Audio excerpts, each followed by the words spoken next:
been a while since you've seen my face, but it's been a crazy few months here. And I wanted to do a wrap up on the second half of my Christian Book Distributor box. So that's what this video is all about.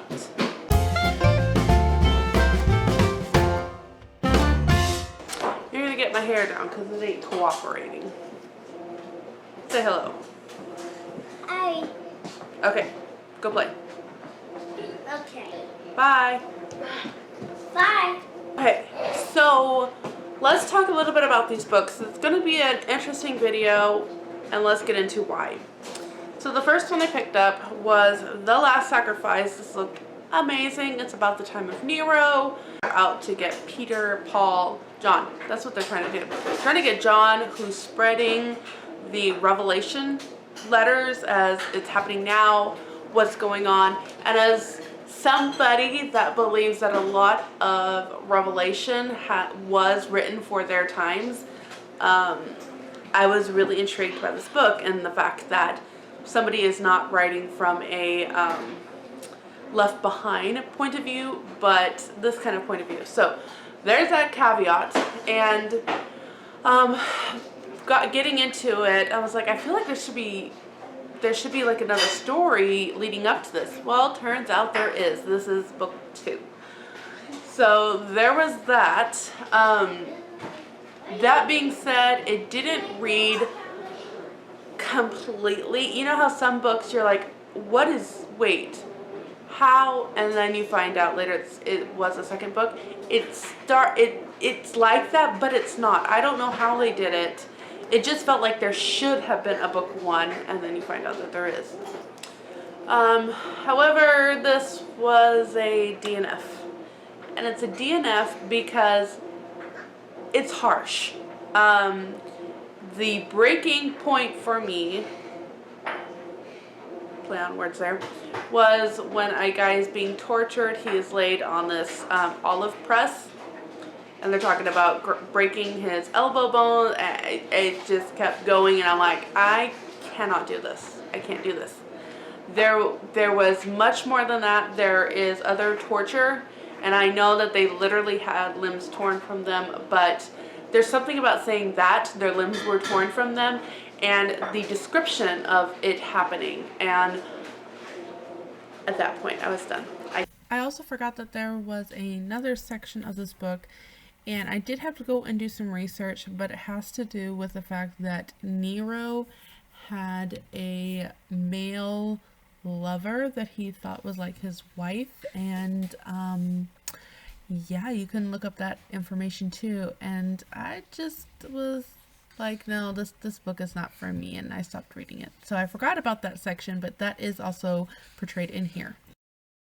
I can't finish this. I can't stomach it. As much as I really would like to know more about this, I will not be able to do it. So that was a DNF. If you can do that kind of thing, that might be your cup of tea. Another book I read was Eden Hill by Bill Higgs, who is the husband of Liz Curtis Higgs. Yeah. This one is about a husband and wife that it's kind of centered, well, it's more about a town, okay? It's about this town, and it's centered around this gas station. And this married couple who are it is hilarious to read this. She's thinking that there's no spice in their marriage, so I'm telling you a scene. So she gives them this article, and the article is kind of like this checklist of things to tell if your marriage is on the rocks or not. And I'm reading it, and I know exactly what this article is talking about. He is reading it from the point of a man, and it is hilarious because there's just different parts where. Question 3: how long has it been since you and your husband have had marital relations? This was really puzzling. She checked B, 2 weeks or more, then erased it and changed it to C, 1 month or more. Her mother had spent most of last Sunday afternoon at their house. Perhaps Mavine had forgotten. Besides, her other relations visited way too often. Or could the question be asking about that? It's awesome. This one was my favorite. I was laughing out loud so much. How long has it been since you and your husband have had an intimate romantic dinner together? She had checked C, 6 months or more. This didn't make any sense at all because Maybeen had cooked a full meal almost every night of their entire married life. Not counting last night's chicken meatloaf disaster, it could have been more than 2 days. 3 at most. 5 points? What? It's hilarious. I mean, it's kind of like I totally understand this guy, and I totally... It was so much fun to read, just that aspect of it. So they are running this old-time gas station. This is like 1940s, 50s, 60s, early 60s. And there's another guy coming through who's very ambitious driven. And he sees a lot for sale across the street that the church is selling. And he's like, I'm going to open up a modern-day gas station there. It's going to have everything that modern-day conveniences need. Cheaper oil change, we're going to be part of this chain, and it's going to be great. He's coming in, his wife is pregnant, and they are newly married, and they're on a rocky thing. He's lost everything, he's trying to build up a family, he's trying to do what's right, but he is more go out and get him kind of mindset. So then you've got these two gas stations kind of just vying and competing in this small town. Then you've got the small town pastor in here whose wife recently died, and he's trying to, and it's just this whole town, and it's hilarious. I enjoyed it. I think I ended up giving like almost 4 stars. It's lighthearted, it's fun, it's enjoyable. I really liked this. This was one of those lighthearted books at the right time, right place, right time. Another one that I read in this stack is You Don't Know Me by Susan May Warren. Perfect for this time of year. This was really interesting to me because this kind of goes from the aspect of she goes into the witness protection program and she's like, she doesn't tell her husband. And of course I'm always thinking like, well, that's something I would tell my husband. Like, why wouldn't you tell your husband that you're not who you say you are, you have a past and you've got to stay hidden, all this kinds of things. But as the story continues, you kind of start thinking things a little differently, like, would I tell, I mean, our life would depend upon the secrecy. Would I? I'm not sure. And there's just a lot of things going on. Well, as it turns out, of course, the guy is after her, the person that's in charge of keeping her safe has to come to town, falls in love with the mother-in-law. And it's, so there's a little bit of humor going out through here, but it's also kind of this family dynamic that is going on, which if you've been around here for a while, you know that trying to find more of this type of books of already married couples, not the falling in love aspect that a lot of books are written, but already married couples kind of figuring life out, struggling through life, and it all comes out right in the end, you know. So when you're in the middle of this, it's kind of nice to pick up a book and say, it's all going to come out right in the end. Does it? No, but it's nice to read about it.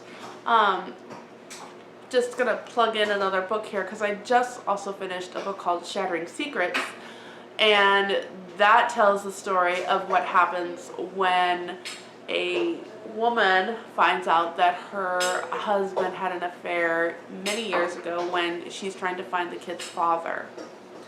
That one is a really good book. So check that one out below. I'll leave it. But it has nothing to do with this Christian Book Distributor slot. I'm trying to think. There was just the oldest girl tends to kind of go for the bad boy, but is he really a bad boy? You kind of, he's trying. He's one of those kids that are just trying, but he's lumped in with the bad kids, and so he's trying to be better. And the daughter is just out to make life miserable for her parents, in kind of a subtle way. Like, she's not going out and saying it, but she's acting like it, and it's kind of making life difficult for her in that aspect. And this boy's like, you don't want that kind of lifestyle, you want better. And this poor kid's kind of wrapped up with everybody treating him as if he's the black sheep of everything, including our main character, which I can't remember her name. I never remember names like this. Annalise. And Annalise sees her daughter going after this kind of character and is like, this is what got me into trouble in the first place. So, a lot of things like that. I did enjoy this one. It was very fun, kind of interesting to see how it all played out. It's not a like total mystery, predictable plot. So there is that aspect of it. But these last two books, if you can see my bookmark, they are not finished. Here's why I'm sharing it. So this is book 2 in this Freedom series. This kind of tells the story of more kids. I need to reword that because I might get flagged. This tells about more of the kids in the modern day slavery. I need to be careful with my words here. And just what they go through and how they recover. So we have a main character who in the first book sounds like she was rescued from that. Then we have other characters in here that are going through that and just other things like it. And this is not an easy read. Like, I am here. I can already see where it's going. I'm going to just take my time with this, especially because I do live near Chicago, which is like one of the top places for this kind of thing to happen. And it does make me nervous. And when I say I'm close, I'm like 3 hours away, but that's close enough in my opinion. So things like this, I have to do bite size. But I liked it so much that I bought the first and the third book in this just to have on my shelf, because as I worked through this, I knew this was going to be something that is just brilliant. Kathy Macias, I think it's Macias. She does really good. I've read another book of hers. She does a really good job of writing Christian fiction, but she's not afraid to put the harsh realities of life in it, but not to drag you in the muck and mire, but to say, this is what sin is. Sin is ugly. This is nasty. This is the world we live in. But we have hope because of what the gospel message is. And there is a lot of that just weaved into her book. She does a phenomenal job. I really appreciate her writing. So it's not finished, but if you can stomach this kind of thing, I highly recommend Kathy Macias, which is why I felt like I could do this review.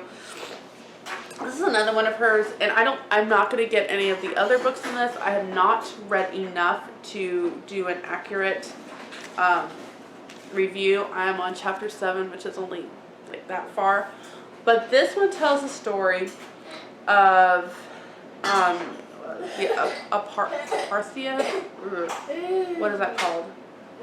All that stuff going on in Africa, and she basically witnesses the murder of her brother and the man that saved her through lots of nasty conflict going on with the Westerns in Africa, as well as her own people.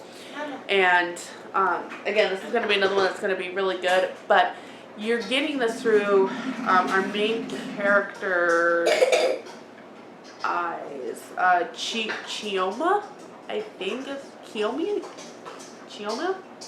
So Chioma, you're getting a lot of this in her perspective, if I remember. It's not a first person, but just her perspective. And it's a lot to process, a lot of feelings, a lot, again, just Kathy Macias doing her thing and working out a lot of thought-provoking stuff. So that is going to be my wrap-up for this last half of my Christian Book Distributors box. So here's the 5. Here are the first 4. And then what I wanted to do in wrapping up this video, or this series, or whatever, is just to say, is this something that is worth doing? Is the Christian Book Distributor box worth it? Because let's kind of go through it. I really enjoyed this one. This is also in the middle of a series, but I really did enjoy that one. This one was fascinating, really good. I think I gave it a high review just because of how the author was able to just do a lot of things. The more I reflected on this, there was an issue here that kind of bugged me, and it's only the kind of thing that you can talk about with people that have read it. Would I recommend this? Yeah, it was really fun, but there is something at the end that's just a little like, So, there's that. Blessing by Lynn Cote. This was interesting about the Underground Railroad in Ohio, which is the next state over to me. And interestingly enough, I just learned that Ohio has an Underground Railroad museum, and my sister visited that before she came here. And because of this book, I was actually able to have an I was able to have a fluent conversation with her because of what she had seen and learned in that aspect and what I had learned in here. So I thought that was really interesting that I was able to do that. I did not give this one a high rating review. I did not like this one. I just don't like the obsessive partner, narcissist aspect of it. Beautiful woman. Gonna save a coffee shop with her singing, and this guy that wasn't a high lawyer now having a coffee shop. And yeah. Same old, same old. This one again, high expectations, but execution was just a little too much for me.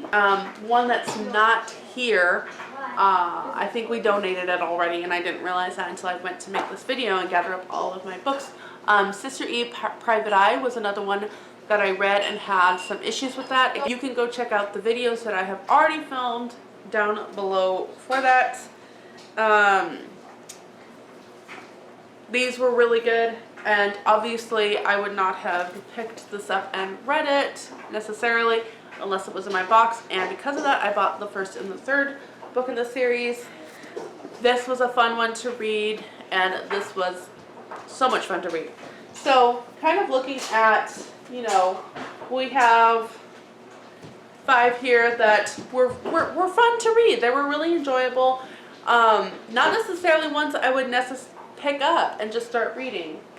I probably would, with Kathy Macias if I saw her, because I know that I like her, and I would have picked this up just not knowing what to expect. Probably wouldn't have picked this one up at all.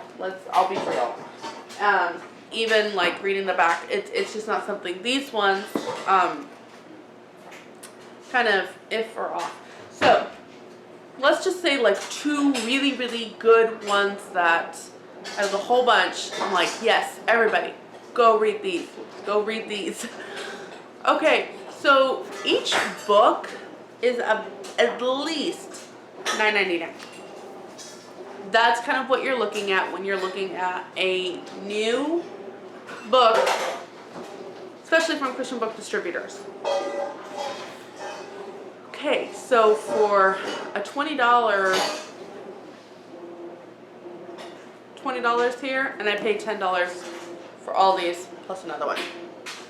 Yes, the Christian Book Distributor box is worth it, because honestly, most likely, even if I got one book out of here, plus another one, even if I got one book out of here, that is still most likely cheaper than the box. The box is $10.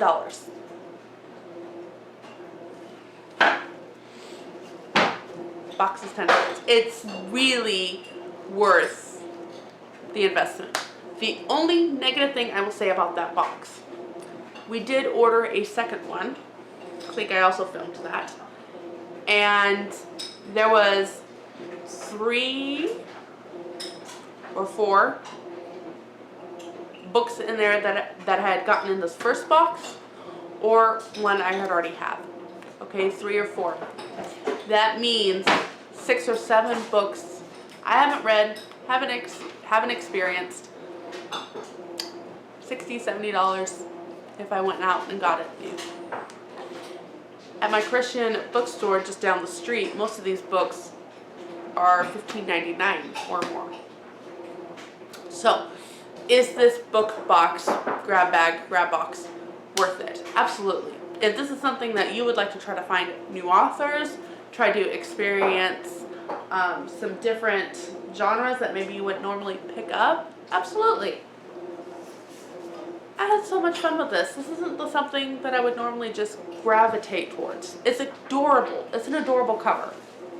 But it sounds like a ho-hum kind of story. It was the right book at the right time. And it was fun to read. I really loved getting the whole aspect of a family situation going on here.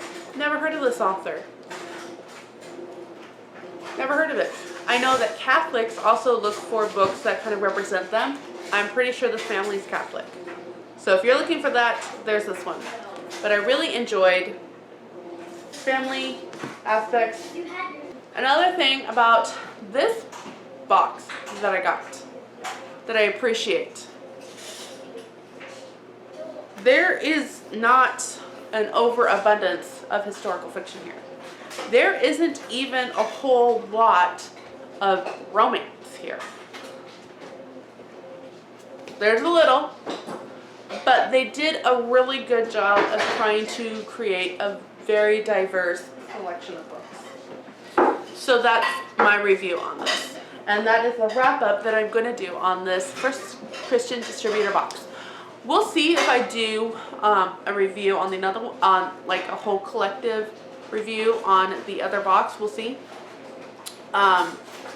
If I'm reading one book here or there, it might take a while for me to collect that, and then I got to remember which ones I got from that box. So, as you can see, as a busy mom, I've got kids that need me. The laundry's in the background, it's about ready to go off. I gotta go. But thank you so much for watching. And until next time, have another cup of coffee and read another chapter.